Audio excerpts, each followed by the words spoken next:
왕의 마음이 여호와의 손에 있음이 마치 봇물과 같아서 그가 임의로 인도하시느니라. 사람의 행위가 자기 보기에는 모두 정직하여도 여호와는 마음을 감찰하시느니라. 공의와 정의를 행하는 것은 제사 드리는 것보다 여호와께서 기쁘게 여기시느니라. 눈이 높은 것과 마음이 교만한 것과 악인이 형통한 것은 다 죄니라. 부지런한 자의 경영은 풍부함에 이를 것이나 조급한 자는 궁핍함에 이를 따름이니라. 속이는 말로 재물을 모으는 것은 죽음을 구하는 것이라 곧 불려다니는 안개니라. 악인의 강포는 자기를 소멸하나니 이는 정의를 행하기 싫어함이니라. 죄를 크게 범한 자의 길은 심히 구부러지고 깨끗한 자의 길은 고도니라.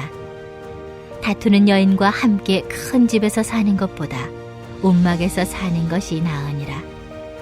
악인의 마음은 남의 재앙을 원하나니 그 이웃도 그 앞에서 은혜를 입지 못하느니라. 거만한 자가 벌을 받으면 어리석은 자도 지혜를 얻겠고 지혜로운 자가 교훈을 받으면 지식이 더하리라.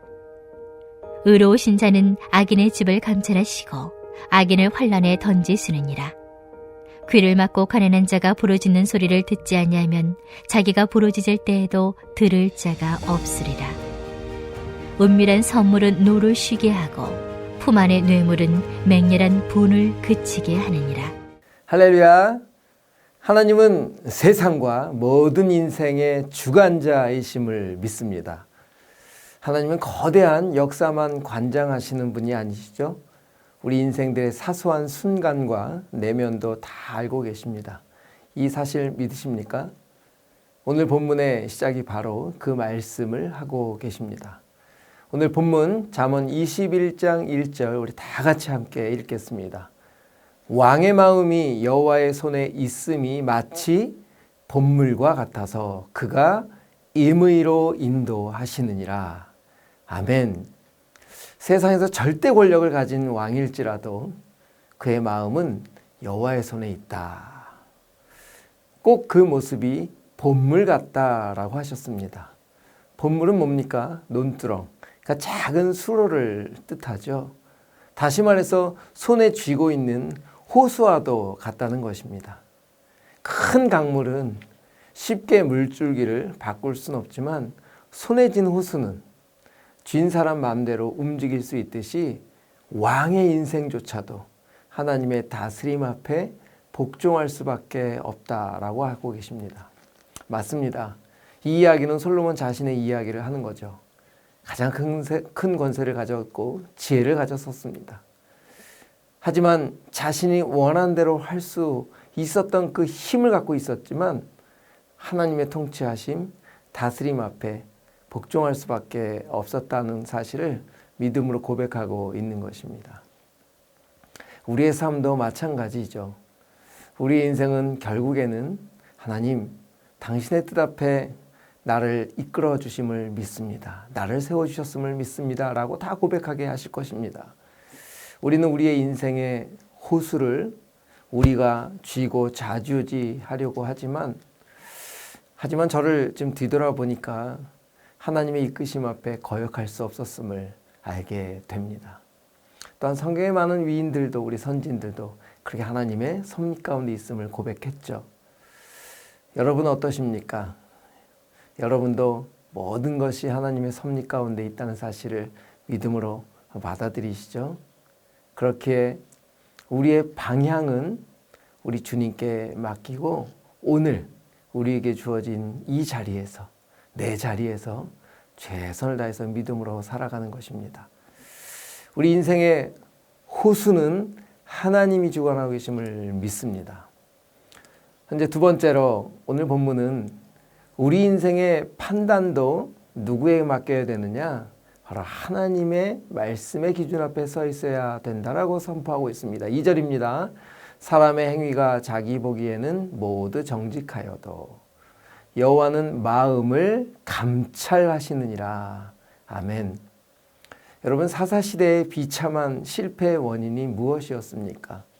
하나님 말씀의 기준이 아닌 사사기 17장 6절의 말씀처럼 사람마다 자기의 소견에 옳은 대로 행하였더라.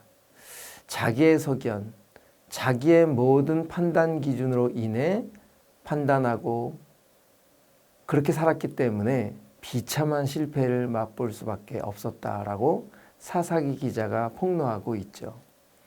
사랑하는 성도 여러분, 우리의 삶의 판단과 결정, 매일 그 순간 앞에서 우리 인생의 어떤 연륜, 경험으로 판단하는 것이 아닙니다. 다수의 힘으로 판단하는 것이 아닙니다. 우리는 꼭 하나님의 말씀의 기준 앞에 판단을 해야 된다는 사실입니다. 내 자녀들의 앞길도, 내 가정의 모든 결정도 우리 하나님이 기준이 되어야 함을 믿습니다.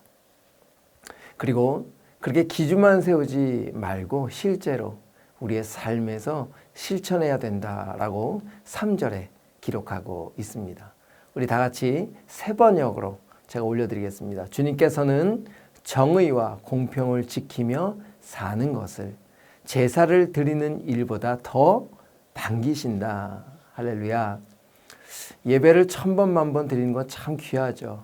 하지만 예배만 드리는 것보다 삶의 자리의 예배가 또한 삶의 자리에서 하나님을 거룩하게 높여드리고 그 거룩을 내 삶을 통해 드러나는 것을 하나님은 반기시고 기뻐하신다라고 하시는 거예요. 그럴 때 우리들에게 반드시 결과를 주십니다. 5절입니다.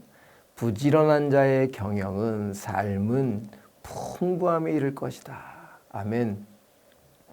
여기에 부지런한으로 번역된 하루츠라고 하는 단어는 결의가 굳은, 그리고 이 단어가 명사로 사용될 때는 변함이 없는 금속, 금 같은 뜻입니다.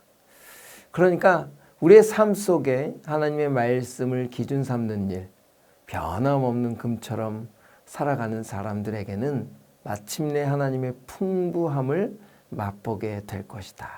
아멘. 세상은 당장 눈앞의 이익을 위해서 속임수 괜찮다고 하죠. 하지만 그렇게 이용의 재물이 모아질 수는 있습니다.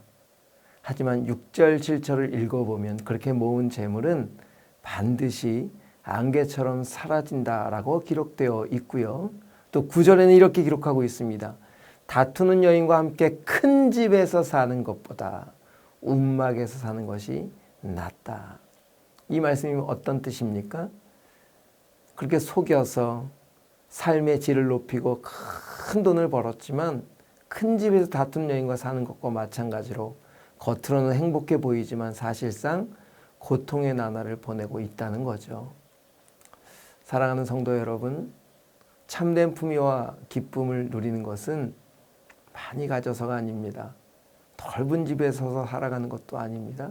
많은 인기로 인해서도 아닙니다. 오늘 말씀처럼 하나님의 말씀의 기준 앞에 우리의 당당한 삶을 드리고 내 인생의 물줄기를 쥐고 계신 분이 누구시라고요? 하나님이심을 믿고 오늘 하루를 정직하게 살아갈 때 우리 이런 찬송이 있죠. 나의 갈 길 다가도록 예수 인도하시니, 이럴 때 무슨 일을 만나든지 만사형통하리라는 그 고백이 우리의 삶을 통해 터져나올 때 우리 하나님 참 기뻐하실 줄 믿습니다. 오늘 하루도 그런 하나님의 기쁨 가운데 사는 우리 모두가 되기를 주님의 이름으로 축복합니다. 우리 이렇게 기도할까요? 하나님, 오늘 내 인생의 주관자, 내 인생의 호수를 쥐고 계신 분은 하나님이심을 믿습니다. 그래서 오늘 정직하게 하나님의 말씀의 기준대로 살아가겠습니다 라고 선포하며 나갔으면 좋겠고요. 두 번째, 23년도 잘 마무리하게 하시고 24년도에도 하나님의 뜻 가운데 전주 안디옥교회 공동체가 하나님 크신 은혜 가운데 달려가게 하여 주옵소서. 이렇게 두 가지 기도 점을 놓고 이 아침 기도하며 나가겠습니다.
아멘.